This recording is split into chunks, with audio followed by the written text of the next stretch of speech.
Christmas morning, I came downstairs and the house was so quiet it felt fake. No ripped wrapping paper. No coffee smell. No cinnamon rolls. Just the old hallway clock ticking and my breath fogging the kitchen window. Jessica's car was gone. The sport utility vehicle that I pay for. I looked around. Coats still on their hooks. No suitcases missing. Just a single folded note on the dining table where I usually set her coffee. Gone with someone who actually loves me. Used your miles and your card. Take care of Mom. No name. No sorry. No reason. Cold and clean. I let out a short laugh that did not even sound like me. Then I poured yesterday's cold coffee, walked past the blinking Christmas lights she made me put up every year, and went to the guest room. Her mom, Linda, was sitting up in the robe I gave her last Christmas. She looked confused, maybe guilty, maybe just worn out. She left? She asked, voice thin. Looks that way, I said. Took the miles. Left the mother-in-law. Linda blinked twice. Well, at least she did not take the dog. We do not have a dog, I said. I made Linda a quiet plate of breakfast. Eggs, toast, fruit. She tried to thank me. I waved it off. Eat while it is hot. I went down to my home office, opened the lower left drawer, and pulled out a thin black folder labeled Contingency. Activation required. I hoped I would never need it. Hope is just denial in church clothes. Inside were papers I had been collecting for 9 months. Screenshots, wire transfers, LinkedIn posts, travel stubs, spreadsheets. You do not live with someone for over 10 years without noticing when the Bluetooth in her car connects to another phone before yours, or when she suddenly fears flying after years of last-minute trips, unless the flight is with a guy named Ryan Thompson, whose last name she could somehow never remember. She also should have double-checked the administrator rights on the travel site where she used my points. And maybe not logged in on a shared iPad. I watched their surprise trip unfold like a slideshow in real time. Bahamas. 5-star room. Private pool. That is the part where most men flip a table and call a lawyer. I made a second cup of coffee. She thought she was the clever one. Thought she was leaving a pushover. A man who worked, paid the bills, stayed loyal, and kept it boring. Here is the truth. Boring men build quiet arsenals. We do not shout. We do not swing. We file. We document. We notarize. And while I am at it, since more than 90% of folks who hear a story like this never follow, do me a favor. Tap follow. It costs you nothing and keeps the small team behind these stories digging and sharpening the writing. It is hard to beat watching people get exactly what they earn, delivered with ice-cold precision. Upstairs, I heard Linda shuffle to the bathroom and turn on the water. I opened my email and scheduled a message to send in exactly 5 hours. It was addressed to the corporate compliance inbox at the company where her real man helps run things. Subject line: regarding employee Ryan Thompson and potential violations of travel reimbursement policy. A small Christmas gift. Under the folder sat a Universal Serial Bus Drive labeled Prenuptial Addendum. Jessica signed it 5 years ago during what she called her paranoid phase, after a coworker got divorced and lost half his cryptocurrency. She told me, "You would never do that to me, but let us sign something just in case." She forgot about it. I did not. I encrypted it, printed it, had it notarized, and logged it with my attorney. One clause was clear. It canceled any claim to marital property in the event of intentional financial misuse or extramarital behavior that hurt reputations. I only needed to prove one. She handed me both. I am not cruel. I did not change the locks. I did not shut off her phone. I did not drain the accounts. Not yet. But I did make a list, and I finish what I start. By noon, she had posted 4 photos. Palm trees, white sand, filtered sunsets, that stage kind of joy that shouts, "Look how free I am." In one, she wore the swimsuit I bought, holding a neon cocktail that probably cost more than my groceries for the week. Ryan Thompson, Mr. Marketing, had his arm around her like he owned the oxygen. In the next, he kissed her cheek. The caption read, "Christmas Miracle. Finally with someone who gets me." Another post spelled it out. #real love. #new beginnings. #no more lies. No more lies, huh? You build a house on lies and then run off with the roof. I did not comment. Did not blink. I downloaded every image. Then I opened a tab I had not used in a long time. Carson and Hale Investigations. Same folks who helped me when a former business partner tried to skim money off a licensing deal. Fast. Discreet. Thorough. My kind of people. I attached the photos and wrote, "Surveillance request, time sensitive." Note, subject, my wife, accompanied by Ryan Thompson. Location, a luxury resort in Turks and Caicos. I drafted a clean note to the investigators and kept it plain. Please confirm you can document romantic conduct for the record. I am already tracking travel and money irregularities. I will need footage with timestamps if you can get it. Then I hit send. While the email went out, I opened the shared legal folder on my desktop. 3 subfolders stared back at me: prenuptial agreement, trust, and contingency. I clicked into prenuptial agreement and uploaded the document she never bothered to read, Addendum C. I could see the day she skimmed it like a replay. She was across from me at the breakfast bar, late for some strategy brunch. She signed with the same distracted energy people use when they click accept all cookies. I even joked, "You might want to read that." She rolled her eyes and said, "You think I am going to run off and bankrupt you or something?" It was almost psychic. Addendum C was one short paragraph, tucked between dry legal language. It said any cheating or intentional money deception would trigger an immediate break in the marital finances, starting the moment the act happened, not when it was discovered. In other words, every dollar she spent with him on that island, from my points, from our joint account, from the secret travel stash, counted as her own theft. Later that day, she posted another photo. Matching white robes. Room service on the terrace. His wristwatch sat on the nightstand in the frame. The caption said, "When the universe lines up," with a red heart. Her followers ate it up. Heart emojis. "Yes, queen. And so happy you finally chose you." She did choose. She chose her ego. She turned betrayal into a highlight reel. I let her keep talking, because the louder she got, the cleaner my timeline became.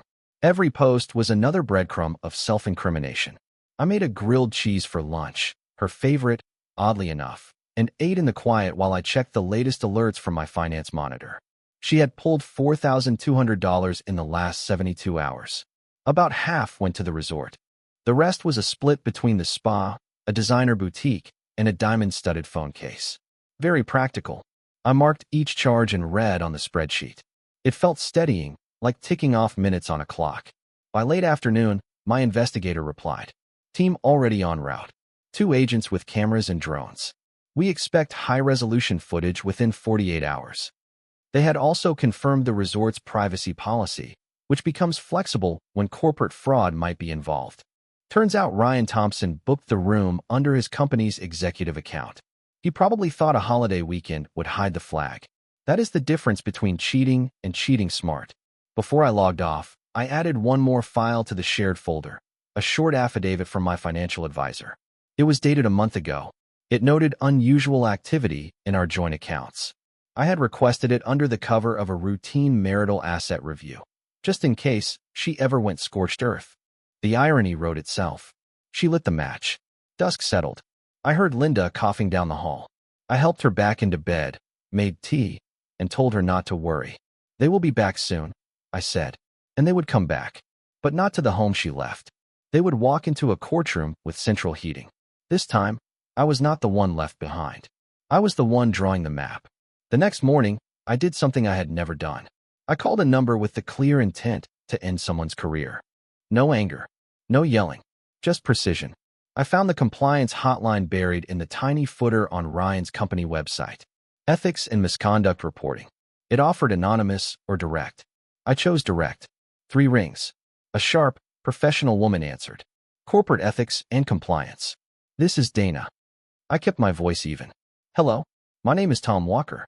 I believe one of your employees, Ryan Thompson, may have broken your travel and conduct policies. I need to report something sensitive." A pause. "I understand. How are you affiliated with Mr. Thompson?" "I am not," I said. "But my wife is."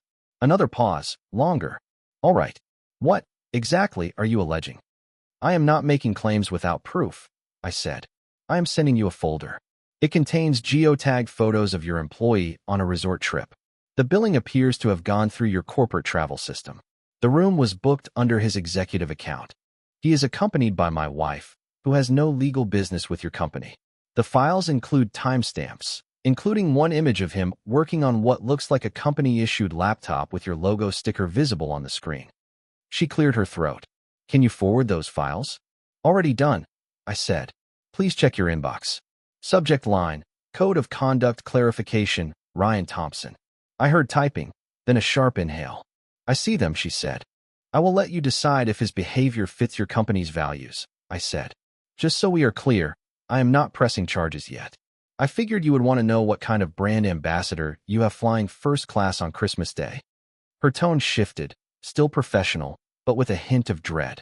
Thank you, Mr. Walker. We appreciate your diligence. We will escalate this internally. Take your time, I said. He is on vacation for now. I hung up and stared at the wall. The silence in the house had changed into something precise. Not peaceful, not spooky, more like the vacuum right before the blast. I walked to the kitchen and made another coffee, my third of the day. My hands were steady. My pulse did not jump. I was past the shock. What I felt now was the calm of a man who knows where every piece sits on the board and what move comes next. An email popped into my inbox from their automated system. Thank you for your submission. Your concern has been logged and assigned. Reference number ETH92831. I forwarded it to my attorney with the subject line, breadcrumb number 3. This was not revenge. Not yet. This was the foundation. Documentation. All clean. All admissible. I was not playing dirty. I was playing with gloves and paperwork. The trouble with dirt is it washes off. Paper stays. At lunch, Linda asked if I had heard from Jessica. Nope, I said. She probably thinks you are helpless, Linda muttered. She left you with a man she thought she was humiliating, I said. Turns out she left you with the only person in this house who actually cares if you take your blood pressure medication. Linda let out a small laugh. You know, she always thought she was the smart one. I smiled. She is. Just not in the way she imagines. I refreshed my email twice that evening. No reply from Dana. No call from a company lawyer. I was not worried. Big companies do not slam doors. They huddle, confer, edit, and then they explode on a schedule. That night, I pulled down a box from the attic labeled Personal Assets, Untouched. Inside was the lease I co-signed for her boutique startup space, the one she bragged she funded all by herself.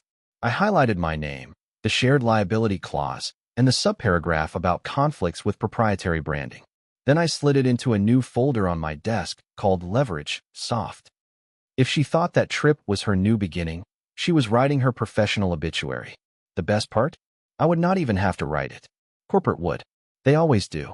After I washed the dishes and Linda took her usual half dose of blood pressure medication with a splash of chamomile tea, she shuffled into the den where I sat. The fireplace was on, not for heat, but for the illusion of comfort. She lowered herself into the chair across from me with the slow care of someone who has lived through real winters and real betrayals. She watched the flames for a long moment. Did you know about them? She asked. Her voice was not curious. It was tired, like the question had been stuck in her throat for weeks and finally made it out. I did not flinch. I nodded once. For a while. She let out a small, bitter laugh. She has always chased drama. In high school, she even broke up a friend's engagement just to prove she could. That tracks, I said. Linda picked at the edge of the wool blanket on her lap. But you did not deserve this. I did not answer. Not because I disagreed, but because hearing it said out loud did not give me anything. Not anymore. I tried to talk to her about how she treats you, Linda said. Told her, that man feeds you, houses you, and looks after me when you forget. She laughed, said I was sentimental. She is not wrong, I said quietly. Sentiment is expensive. Her eyes narrowed a little, like she was seeing me clearly for the first time. You are different this week. Maybe I finally took a page from her book, I said. She sat in that thought for a beat, then reached into her cardigan pocket and pulled out a small, folded notebook, the kind you grab from a discount bin at a pharmacy. She handed it over like it was heavy. I was not snooping, she said. I was looking for a stamp. Found this in her desk. I do not think she believed I would understand what it meant. I opened it. Inside were dates, amounts, and short labels in her handwriting. Private transfer. Payment account. $2,500. Third quarter bonus. Rerouted. $1,800. Speaker gig. Cash. Not reported. March flight. Use joint miles. Reimburse later. Then, in smaller writing, never did. Travel fund balance. $17,000 for $120 as of, then a neat date. all numbered, all tidy. A small part of me, the part that spent years nodding while she vented about clients over wine, wanted to pretend it was for something kind. A gift, a surprise trip, an escape plan that still included me. But I had stopped bargaining with make-believe days ago. She told me she was saving for your anniversary, Linda said. She said that last year too, and the year before. I set the notebook down. She has been moving it in $500 increments for months, I said. Thought it would stay under my radar. It did not. I shook my head. I set alerts. She got cute, not smart. Truth is, I spotted that travel fund a long time ago. Months. $1,000 here. $2,000 there. She buried it under labels like miscellaneous, client reimbursements, and vendor floats. I did not jump right away. I needed the whole pattern, not a hunch. You do not swing the hammer until you know the nail is sunk deep enough to hurt. The irony? She kept that little notebook like a trophy. Pride in her secret stash. Her escape hatch. I do not think she ever pictured me sitting by the fireplace with her mother while she played tropical goddess at a resort spa. What are you going to do? Linda asked, voice soft. I glanced down the dark hall, then back at her. Finish it. You mean divorce? I mean everything. She did not press. She just nodded and folded her hands, like she was praying. Maybe for her daughter. Maybe for herself. When she went to bed, I sat with the notebook in my lap for a long time. Ran my fingers over the ink. Every line was a small betrayal counted in dollars and ego. She thought she was buying freedom. She was funding evidence. I opened my laptop and created a new folder on the encrypted drive, Funnel Activity. I scanned every page of the notebook, dropped the files in, and labeled the packet Exhibit D. Then I cross-referenced each date against the expense log I had kept. Every line had a mirror. Every dollar left a breadcrumb. The fire cracked. Somewhere upstairs, Linda coughed in her sleep. And right there, I stopped being the man she thought would beg. I became the man she should have worried about. 2 days later, at 10:42 in the morning, my phone buzzed once on the kitchen counter. Unknown number. No voicemail. Just a clean vibration, like a knuckle on the door of a house about to collapse. I let it go once more, then picked up. This is Tom Walker. The voice was steady, not robotic, not friendly, professional enough to make me stand up straighter. Yes, this is Alex Crawford. I am the founder and managing director of Vanguard Motion, the company where Ryan Thompson is, or rather, was employed. Was. I let that word hang. I saw the photos you sent to compliance, he said. I wanted to call you directly, out of respect. Out of respect. Rich, coming from the man whose employee spent Christmas drinking mojitos on my points while putting his tongue in my wife's mouth and letting the company pay the minibar. I did not interrupt. Not yet. We did a quiet sweep, Crawford said. Turns out Ryan has a habit of misusing the travel budget. This was not the first strategic vacation. It is just the first time someone wrapped it with geotags and a time-stamped expense report. I stayed silent. They are flying back now. Commercial. No perks.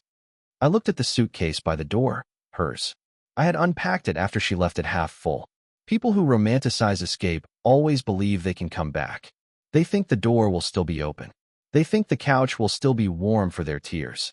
Ryan's termination letter was delivered this morning. Crawford went on, voice like dry paper. He is locked out of company accounts, travel cards, and client portals. We are launching a formal audit of his reimbursements. If we find more, he may face criminal charges. And my wife? I asked. A pause. We have not named her officially, but her name came up. She is listed as a co-organizer on an invoice for a venue they described as a business conference. You may want to review your accounts. Our finance team believes parts of that event were paid with your shared card. Already reviewed, already documented, I said. Forwarded to my attorney as Exhibit E, card misuse. She will be back in town later tonight, Crawford said. I imagine they will come to you first. She probably thinks Ryan just got written up and that she can cry her way through it. A dry laugh caught in my throat. She will not be crying to me. I figured, he said. Consider this a courtesy call. From one quiet man to another. He did not explain more. He did not have to. I hung up and stared at the ceiling. The fan spun lazy circles. A ribbon of dust rode one blade. Ordinary. But nothing under that ceiling was ordinary anymore. Reality had shifted. They just did not know it yet. They thought they were landing into damage control. Some tears, a few manipulative calls, Maybe a dinner table confession with her mother at the center for effect. This was not a reconciliation arc. This was the middle of the story, the part where the man in the center stops waiting for justice and starts turning the screws himself. I walked to the living room and slid open the small drawer under the television. Inside was a box labeled, Return Protocol. I pulled an envelope marked, Final Notice, for her eyes only, and placed it in the center of the coffee table.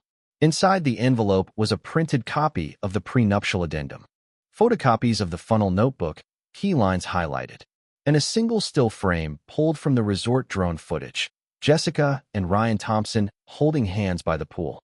In the corner of the printout, I made sure the timestamp was clear. I added a neat summary of her shared card charges from the last 2 months. Then I stuck on a single note in plain handwriting. You flew away on my dime. Now land with nothing.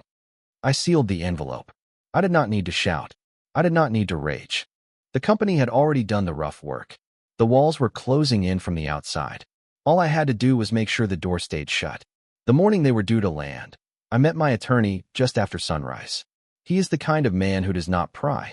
He checks boxes and pours scotch that smells like old money and mixed morals. I slid a Universal Serial Bus drive and a thick file across his desk. Everything we discussed, I said. He lifted an eyebrow. You are sure you want to go fully irrevocable? I nodded. She made the first move. I am finishing the sentence. Within an hour, the filings were in. Every joint account was frozen. Not closed.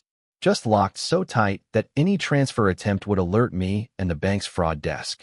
I did not want to drain the money in one swipe. That would look obvious, and it would feel too good. I left enough in each account to keep her calm, until her card died in the middle of a latte. Next came the house. We moved it into a living trust that I control alone. The pension went into the same shelter. All of it secured under a clause she had never read and could not challenge without a signed waiver. That signature would never come again. My lawyer stamped the papers while I watched. The ink was crisp and dry, like a death certificate. On the drive home, I stopped at the hardware store and grabbed a new smart lock hub. I swapped it in myself. Her phone was blacklisted. Her laptop signed out. Her tablet logged out remotely. Every piece of digital access wiped cleaner than her beach photos. By noon, the house was mine in every way, digital, legal, physical. Then I cleaned. Not out of spite. Not as a ritual. I cleaned so there would not be a single excuse left on the table. I vacuumed the hall. I refolded the linens. I dusted the baseboards. I wanted everything to look exactly as she remembered, except for one thing in the center of the kitchen table, where she used to spread out charcuterie boards and bridal magazines. I set a sealed envelope there.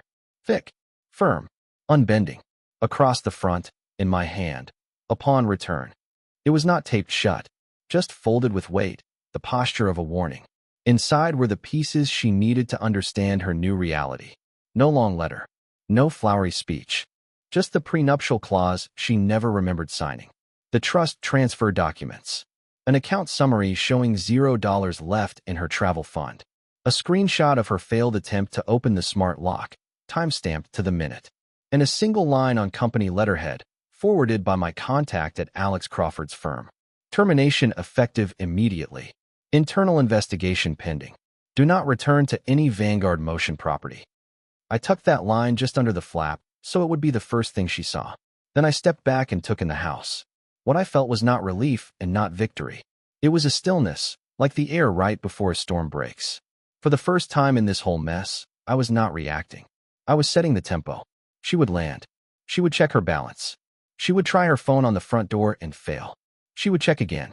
She would call the bank. She would call Ryan. She would cry. She would yell. She might even try the back door. I sat on the couch and waited. Linda shuffled in, saw the envelope, and sighed. She is going to lose her mind, she said. She is going to lose more than that, I said. Linda gave one slow nod. Not a blessing. Not a curse. Just understanding. Then she headed to her room, clutching her mug. Outside, the clouds stacked up and the temperature slipped. The quiet right before the drop. I stood, adjusted my shirt cuffs, and walked into the study. I did not have to witness her performance. The house was set. The papers were signed. The locks were changed.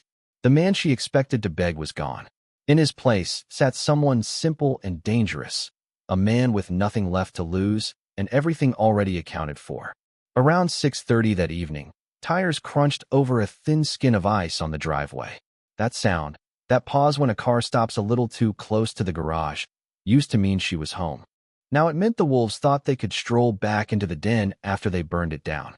I stayed in the study, in the leather chair she always said looked too stern for a living room. A hardcover copy of The Prince lay on my lap. Fitting, I guess. I was not reading. I was letting the silence sharpen. The first knock came fast and unsure. She did not use a key. That was gone. The bell rang once. Twice. A pause. Then again, harder. Muffled voices carried through the door. Hers and Ryan's. She had that whisper I knew too well. Urgent but convinced that the right tone could bend the outcome. Maybe he is out, Ryan muttered. No. He is here, she said. His car is in the garage. I saw her shadow move across the frosted glass. Then her voice. Tom, open the door. I did not answer. I turned a page I was not reading. Upstairs, Linda stood at the window with a hand on the curtain. She is yelling, she said, matter of fact, like she was giving a weather report. She has that face again, the one she uses when she thinks tears will fix it. I kept my eyes on the book and let it play out. The knocking picked up a new beat, fist on wood, doorbell in between, a little tantrum in stereo. Then her voice cracked. Thomas, please. I can explain. Just let me in. Please. There it was. The performance. That slow slide from offended to pleading. I had seen it before, just never aimed at me. Ryan tried his line. His voice was thinner than I expected. Hey man. Look, I know things got a little complicated. Can we just talk? I stood and slipped into the side hall, watched them through the narrow pane between the curtains. She wore leggings and an oversized hoodie, his, probably. Mascara smudged. Hair twisted up like she had not planned to impress anyone, only to crawl back into something familiar. Ryan looked worse. Rumpled. Pale. The kind of man who has not heard the word no in so long he does not recognize it when it finally sticks. She glanced at her phone again, probably poking at the smart lock application. Blocked, she whispered. I went back to the study. The envelope on the kitchen table sat right where I had left it, untouched. They had not made it that far. The front door stayed locked. The cameras watched everything, one above the porch light, another angled down the drive. Every word, every knock, every empty plea, all archived. My phone buzzed, a message from my attorney. They will try to provoke a reaction. You owe them none. Let them perform. I tapped on the gas fireplace. Soft blue flame. A low hum. Warmth settled into the room as her voice climbed another octave. Mom, are you in there? Can you hear me? Tell him to let me in. Linda did not move from the upstairs landing. She sipped her tea and answered in a dry, even tone. You left me here like luggage. He did not. Silence caught her for a beat. Ryan tried again. Dude, this is ridiculous. She made a mistake, okay? But you are being. I closed the study door. The noise dropped to a dull throb. I set the book aside and opened my laptop. Savings, steady. Trust transfer, finalized. Compliance report from Crawford's firm, Liv. Internal investigation started. Everything moving without me lifting another finger. Outside, the chorus resumed. Inside, calm. She always believed drama wins. Cry hard enough. Twist the story clever enough. Guilt trip deep enough, and the wall will crack. Not this time. The door stayed shut. The man inside was not the one she left. He had read every lie, filed every receipt, signed every paper. All he did now was wait, detached, watching her panic like a stranger pounding on the wrong house. Because in every way that matters, it is not hers anymore. She hammered for a full 30 minutes before the frost in her voice gave way to something real. Panic, not theater. When neither of us answered, when the lights stayed warm but the lock stayed cold, I watched her finally notice it. The packet on the welcome mat. I had placed a duplicate outside before they arrived. Same contents as the one on the kitchen table, stamped with a clean timestamp in the corner and clipped to a summary of her shared card charges for the past 2 months. On top, a small sticky note in my handwriting. You flew away on my dime. Now land with nothing. She bent to pick it up, fingers shaking more from confusion than from cold. Ryan hovered behind her, still too proud to kneel, still convinced this was some grand misunderstanding that could be solved with a tight-lipped handshake and a half apology. He leaned over her shoulder. She pulled the packet away. No, she hissed, blade sharp. This is for me. At least she understood that much. She sank to the frozen porch, cross-legged like a teenager waiting on a ride that was not coming, and tore the flap too hard. Pages spilled into her lap. The first page was the prenuptial addendum. Bold, signed, initialed. Legal. I saw the moment it hit her. Her lips moved while she tried to read it into a different shape, hunting for a loophole that was not there. The language was plain. In the event of proven infidelity or intentional financial misconduct, all claims to joint marital assets are nullified, effective retroactively from the date of the violation. Her mouth parted. She read it again. Then again. She flipped to the next document. A formal notice of financial separation. Every account, every asset, every transfer now moved or protected under the revised trust. Her name showed up exactly once, in a box labeled Former Spouse, No Further Access. Her hands started to tremble, the kind of shake you cannot stage, even if you have made a career out of selective fragility. Ryan leaned in again. What is it? Nothing, she said, and tried to shield the pages. He snagged one anyway, read a line, and went pale. Then she reached the third page, the only handwritten piece in the entire packet. I had tucked one more detail into that packet. A crisp timestamp in the corner of the still frame, a tidy summary of her shared card charges for the last 2 months, and a small sticky note in my handwriting. You spent Christmas with your real man. Now you can spend New Year building a real life with nothing I earned. One sentence. Not a threat. Not an insult. Just a mirror. She read it 3 times, each one slower than the last. Then the switch flipped. Rage. Her whole body went tight, like the strings got cut too fast. She lurched to her feet, papers skidding off her lap, balled her fists, and kicked the door. You petty son of a... Open the door, Tom. You think this makes you noble? You think this is strength? This is cruelty. You left me no choice. I did not answer. She stared up at Linda's window. You are really siding with him? After everything I did for you?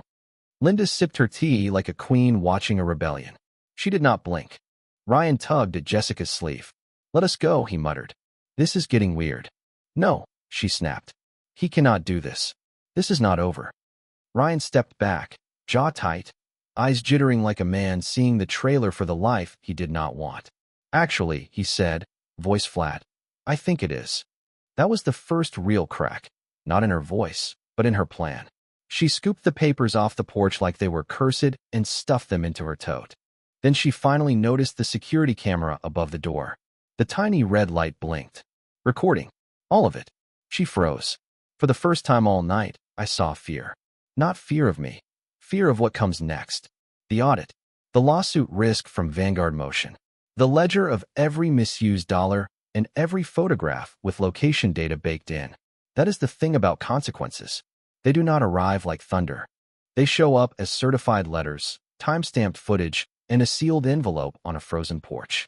And when they do, the only thing left to yell at is your own reflection in the glass. The man inside does not come to the door. He already left that life behind. The next morning I made eggs, scrambled with black pepper and smoked paprika, just how I like them. Linda joined me, quiet at first, then said, she did not sleep. I heard her pacing the driveway until sunrise. I nodded. Good. Across town, in an overpriced condominium she rented under her independence budget, I pictured Jessica pacing barefoot with her phone on speaker, trying to reach her lawyer for the 3rd time. I could see her slapping the trust printouts on the counter, ranting about ambush and malice, as if the face staring back from the page was not her own. By 10 o'clock, she got a call. On New Year's Day at 9:12 in the morning, my phone rang once before I picked up. Same number. Same clipped tone. Alex Crawford again, he said. I owe you a final update. Closure. I sat by the window, coffee in hand, watching fresh snow soften the garden beds she once insisted we redesign to look more curated. Now they were simple and quiet. Go ahead, I said. She tried to turn it on you, he said. Filed a report yesterday. Claimed emotional abuse. Claimed she was pressured into financial agreements she did not understand. Said she was manipulated. I waited. We checked, he said. Surveillance. Paper trail. Financials. He let out a dry, humorless breath. You are clean. Too clean. Too clean, I repeated. You documented everything. Timelines, approvals, accounts. She was not trapped. She just never read the fine print. He paused. She has nowhere left to run. Our attorneys have her contradicting her own timeline on record. Ryan confirmed your version within 20 minutes of legal getting involved. He says she pushed him to use the company card. He is blaming her for all of it. I listened to faint fireworks popping somewhere in the neighborhood. People celebrating a new year they had not earned. She may try one more visit, Crawford said. Be ready. We will not press charges yet, but we are freezing her ability to work with any of our subsidiaries or clients. Another breath. Truth is, Mr. Walker, you handled this cleaner than a lot of internal counsel I have met. Respect. Understood, I said and hung up. I walked to the sideboard, opened the smart lock application. Her profile still showed limited access, a setting I left on to see if she would try again. She had, twice in the early morning. Both denied. I tapped the icon and removed her access for good. No more alerts. No more pings. No more lines to cross. She was out. I powered the phone all the way down and set it face down on the table.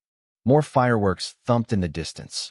Bigger, brighter, the kind people use to announce hope and fresh starts. I moved through the house slowly. The floorboards creaked like they were exhaling after weeks of holding their breath. Past the coat rack where her scarf used to hang. Past the stairs where she would rush down asking last-minute outfit questions. Past the hallway mirror where she would add one more layer of lipstick before another late-night meeting. None of it felt haunted, just cleared. I poured a fresh cup of coffee, stepped onto the porch in slippers and a worn sweater, and breathed in the cold. Faint footprints still marked the spot where she had screamed days earlier. Already softening, already melting, already nothing. And in the quiet of the new year, I felt it at last. Not forgiveness, not revenge, stillness. No messages, no threats, no doorbell, no last-ditch tears. Because the door did not need an answer. It was never going to open.